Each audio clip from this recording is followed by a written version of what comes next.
అనగనగా ఒక సాఫ్ట్‌వేర్ ఇంటి రహస్యం ఉండేది.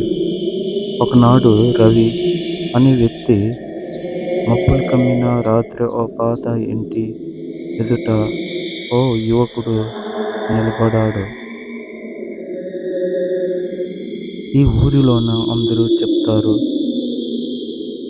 ఆ ఇంట్లో ఒంటరిగా వెళ్ళకూడదని.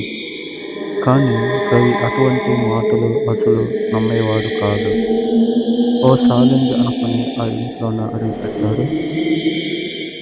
ఆ ఇంటి లోపలికి వెళ్ళగానే ఓ మసక వెలుతురుతో అంతా చెదిరిపోతూ వింతగా అనిపించింది.